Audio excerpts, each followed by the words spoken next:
Troy Aikman signs with ESPN to do Monday Night Football for $17.5 million per. Congrats to Troy. Yeah, congrats, Troy. Dropping his beer 8 out in Texas. I don't know if it's everywhere, but atta baby Troy. Troy's living a really good life right now, as he deserves, by the way. Been around. We are fans of Troy Aikman around here. Understand people don't like him. People don't like a lot of commentators because commentators have to be the soundtrack to your worst memories in sports, right? So that's naturally going to happen. They all hate your team because at some point your team has stunk and they've had to point it out. I think that's just naturally how it goes. But there are some that are a little bit more insufferable than others. I personally feel that Troy has been really relatable in the booth. Now, I didn't listen the entire time I was in the league.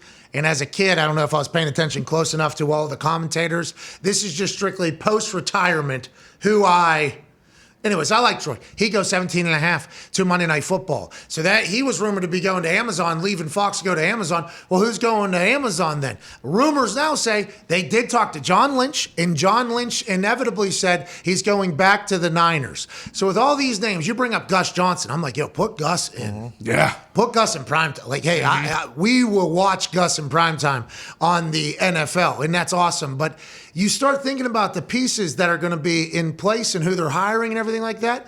And we didn't mention this dude's name yesterday, and I thought of it literally immediately upon us getting out of here. You know, Ohio guy, friend of the program, you know, Kirk Herbstreit at ESPN, right? Did a couple Monday Night Football games. Good. Yeah, very good. Good. And money. He's been at ESPN for a very long time. Long time. College Game Day, like biggest show they got, you know, and everything like that. The college game at night he's been doing for a long time. And I have not talked to Herbstreit. I've not talked to Herbstreit since all of this has happened. But there's another name that we should maybe throw into the ring there for NFL commentator, because I felt like he did it. He was like a fish to water going to do the NFL. He's very calm, very calculated. And I know he said he loves college football. Like that's what he told, because I've been trying to get him in the NFL for a long time, right? I mean, I've been pitching him for Monday Night Football for hey, Kirk, you need to what are we even doing, man? Come to the men's league. Come to the men's league. I love college football. He is obsessed and loves college football. Like, was there a chance he was offered $17.5 million to do Monday Night Football and he said no, do you think?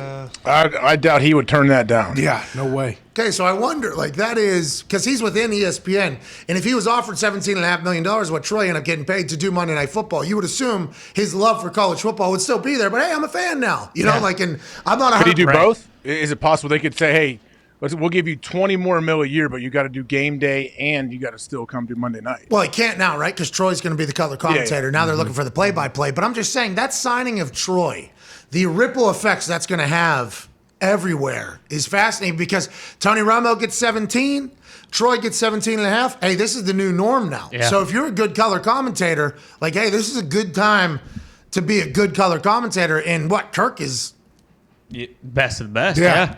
So I don't know if college football is going to... Only the top crews, though. Only the few top crews get that gigantic money. Well, that's what I'm saying, though. Like, I think Kirk's one of them, right?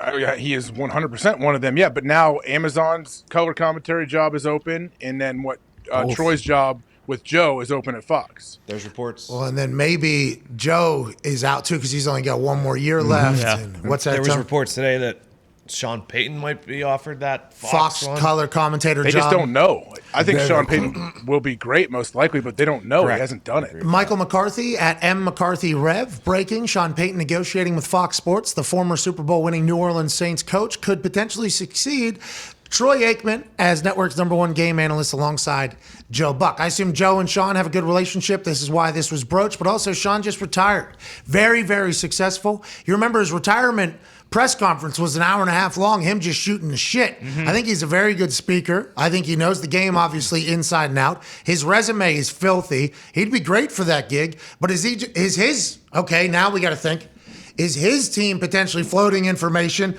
that he's negotiating with Fox to be the #1? Because Amazon's gig is also open out there. And if that's the case, if we're going to get Sean Payton in the booth, excited about it. Yeah, awesome. There's also rumors Tom Brady is being sought after to be a color analyst, color commentator by Amazon and Fox now, trying to figure it out. So we know that John Lynch was brought in for an interview by Amazon to potentially be the color commentator for them Thursday Night Football. John Lynch ultimately decided he was going to go back and be with the Niners. Then, obviously, Troy's name was attached to it. Al Michaels' name was attached to it. Nothing has been officialized. Now Sean Payton's name's leaking out for the Fox gig. Tom's name is leaking out for both.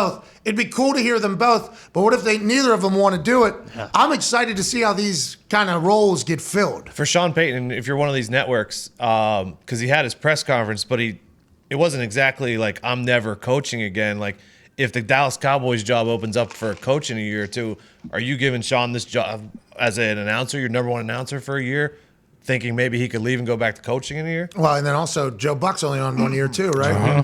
Hey, you still be in the game. Still something you do this. Maybe, but no, we don't know. They want to make true. a splash higher, though. And Sean Payton absolutely would make some noise if Fox hired him for Troy's job. Tom Brady would be big Brady. Does Tom have any... He's making that move. Yeah, he's making that movie where he is producing and starring in it. Yeah. I think it's 80 for Brady or something like What's that. What's it about? Cross-country trip. Yeah, 4, I believe, elderly women are going to see the 2016 season Super Bowl, which was in 2017 against the Falcons. And Brady's playing himself. So I assume there's some interaction between the two groups. Is it based on a true story? Sounds like it. Probably. I mean, I'm sure there were 4 elderly women who went cross country to see that Super Bowl.